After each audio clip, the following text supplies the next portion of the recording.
Well. Hey, folks, you think that it couldn't get worse with that group chat? I told you it's not going anywhere. I told y'all because the editor-in-chief, Jeff Goldberg, I believe is his name, JG, because that's what it says in the group chat, JG,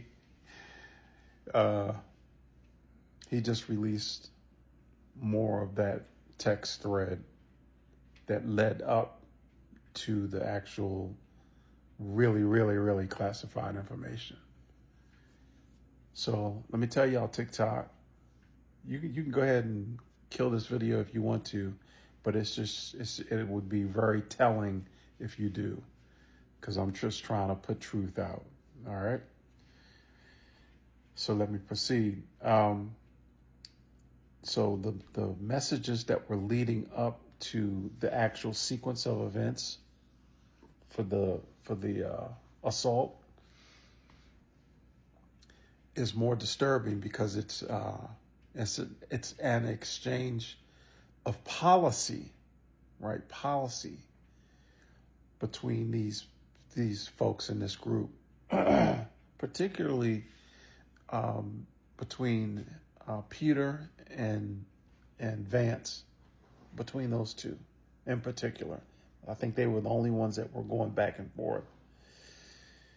And what they were talking about was, first of all, they blaming a lot of stuff on Biden, which was unbelievable why they would still be even, the election's over.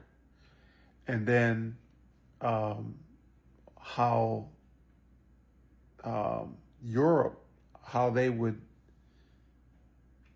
be favorable or not favorable to what they were getting ready to do in terms of the sequence of events.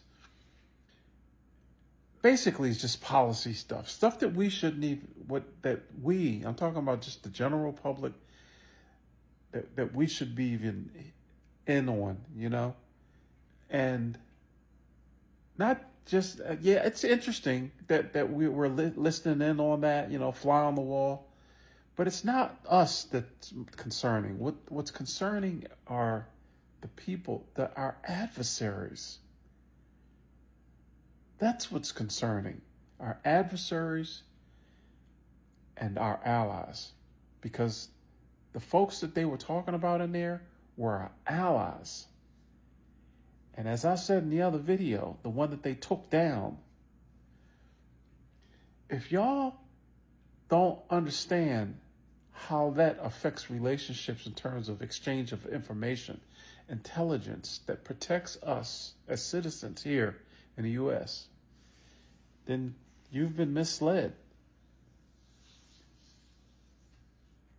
Folks, it's just like anything. It's just like your regular relationship. Let's say you're in a relationship, and whoever you're dealing with, you're in a relationship with, you guys have, established a trust with one another. And then it turns out that the person that you have trust in says something to somebody else, unbeknownst to you, obviously, but then that someone else says what was told to them by your significant other, and then somehow, some way, it gets all the way back around to you. The exact information that you thought that you were sharing with someone that you could trust. But not anything that's so significant that it would ruin your relationship with the significant other. But at the same time, it may not be anything that's detrimental to your relationship, but now you know that you can't trust this person that you're dealing with to the fullest extent, right? And so there are going to be things that you are hesitant, not that you're not going to deal with them anymore, but you're going to be hesitant about sharing the most secretive things that you think that you have trust in that other person. Now you're upholding your side of the bargain. So that whole analogy that I just used there is just say like between us and Europe, us and the United Kingdom, us and whoever. That's why this is a problem. That's why this is a national security issue right now. And all of those folks should pay.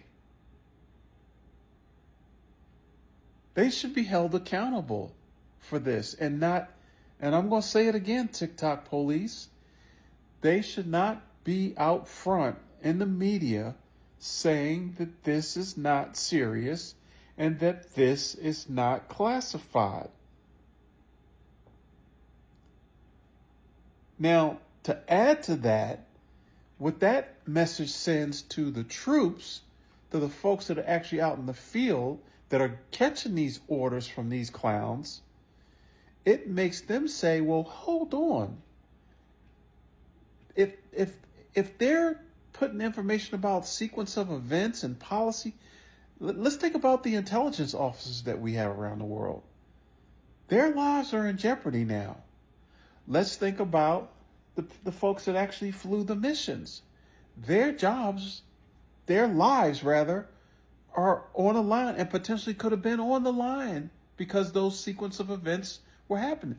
By time actually gave time on station.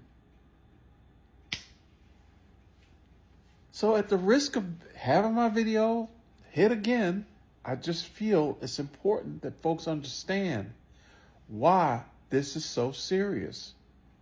And not to let, if you turn on however you get your news, I do have a cold. This is like automatic for me. It's because people are just nasty on the airplanes.